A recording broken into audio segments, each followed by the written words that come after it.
Haleluya, puji Tuhan. Tuhan Yesus baik. Kembali bersama Yesus Kuatku. Sebelum kita melangkah di sepanjang hari ini, mari kita mau merenungkan kebenaran firman Tuhan. Mari kita berdoa. Puji Tuhan, haleluya. Bapa Sorgawi, dalam nama Tuhan Yesus Kristus, kami sangat bersyukur ya Tuhan, buat kebaikan Tuhan, pemeliharaan Tuhan, bahkan penyertaan Tuhan yang begitu sempurna dalam kehidupan kami. Kami boleh ada sebagaimana kami ada semua hanya karena berkat kemurahan-Mu ya Tuhan. Terima kasih ya Tuhan, sepanjang kehidupan hari ini ya Tuhan, kiranya Engkau ada bertahta atas setiap hidup kami, berdaulat atas kami ya Tuhan, menuntun, memimpin langkah kehidupan kami. Demikian juga kami butuh firman Tuhan, supaya kami boleh selalu berjalan sesuai dengan kehendak Tuhan. Terima kasih Tuhan, kami mau merenungkan firman Tuhan dalam nama Tuhan Yesus Kristus. Haleluya. Amin. Puji Tuhan. Bapak Ibu Saudara yang terkasih dalam kasih Tuhan Yesus Kristus. Judul renungan hari ini adalah persiapan perang. Terambil di dalam Efesus 6 ayat 10. Efesus 6 ayat 10 dikatakan, akhirnya hendaklah kamu kuat di dalam Tuhan, di dalam kekuatan kuasa-Nya. Akhirnya, hendaklah kamu kuat di dalam Tuhan, di dalam kekuatan kuasa-Nya. Puji Tuhan. Hari ini kita mau belajar ada 3 hal dalam ayat ini yang kita mau sama-sama bisa pelajari. Yang pertama, ada kata akhirnya. Kata akhirnya ini menjadi penutup dari seruan untuk berjuang dalam peperangan rohani yang dijelaskan dalam ayat 11 sampai yang ke-20. Nanti Bapak Ibu Saudara bisa baca di sini. Lalu yang kedua adalah hendaklah kamu kuat di dalam Tuhan. Kata hendaklah kamu kuat di dalam Tuhan ini adalah perintah yang menekankan betapa pentingnya membangun kekuatan rohani yang berasal dari Tuhan, bukan dari kekuatan manusia sendiri. Karena kita percaya bahwa hanya di dalam Tuhan ada kekuatan, hanya di dalam Tuhan kita mampu menjalani kehidupan ini. Karena di luar Tuhan kita tidak dapat berbuat apa-apa.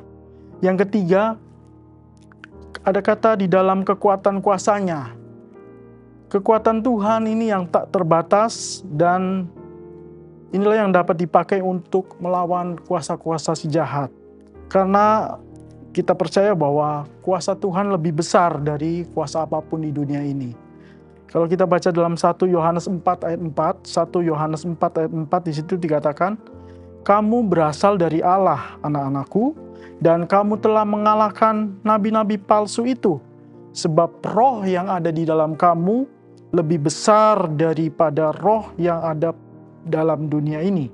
Dan kuasa itu kita bisa dapatkan yang pastinya dari Roh Kudus.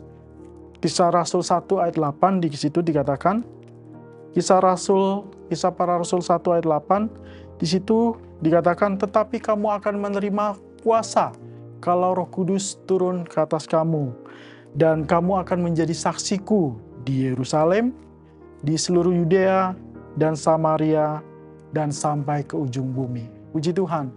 Jadi betapa pentingnya kuasa itu bagi setiap kita yang berasal dari Roh Kudus.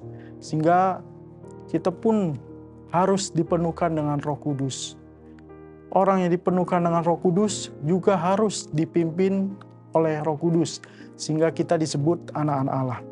Kembali kepada judul renungan hari ini, yaitu persiapan perang. Bapak Ibu Saudara yang terkasih dalam kasih Tuhan Yesus Kristus, dalam peperangan rohani, sebelum berperang kita harus punya persiapan yang matang pastinya, dan kita harus mengenakan perlengkapan senjata Allah. Karena lawan kita bukan darah dan daging. Kalau kita baca dalam Efesus 6 ayat 11 sampai 12, di situ dikatakan, kenakanlah seluruh perlengkapan senjata Allah, supaya kamu dapat bertahan melawan tipu muslihat iblis. Karena perjuangan kita bukanlah melawan darah dan daging, tetapi melawan pemerintah-pemerintah, melawan penguasa-penguasa, melawan penghulu-penghulu dunia yang gelap ini, melawan roh-roh jahat di udara. Dalam bahasa aslinya Dikatakan perlengkapan senjata ini yaitu ada di situ dikatakan ada ikat pinggang, ada baju sirah, ada perisai, ketopong, ada pedang dan tombak. Kalau kita baca dalam Efesus 6 ayat 14 sampai 17, di situ jelas juga dikatakan, jadi berdirilah tegap, berikat pinggangkan kebenaran dan berbaju sirahkan keadilan. Kakimu berkasutkan kerelaan untuk memberitakan Injil damai sejahtera. Dalam segala keadaan pergunakanlah perisai iman, sebab dengan perisai itu kamu dapat memadamkan semua panah api si jahat. Dan terimalah ketopong keselamatan dan pedang roh, yaitu firman Allah. Saya baca di ayat 18. Dalam segala doa dan permohonan, berdoalah setiap waktu di dalam roh dan berjaga-jagalah di dalam doamu itu dengan permohonan yang tak putus-putusnya untuk segala orang kudus.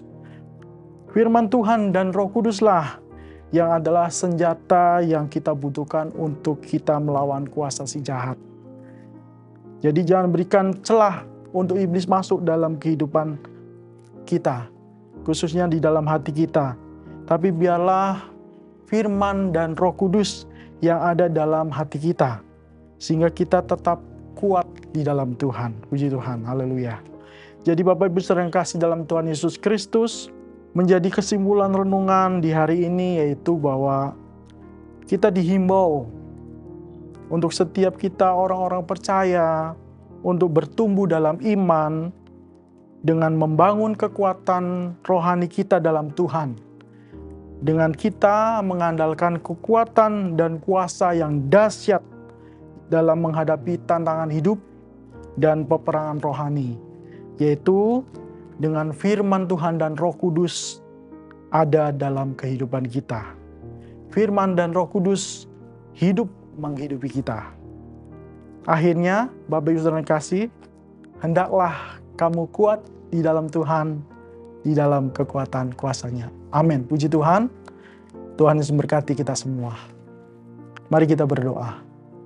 Tuhan Yesus yang baik, terima kasih buat kebenaran firman-Mu. Kami butuhkan firman Tuhan dan Roh Kudus ada dalam kehidupan kami.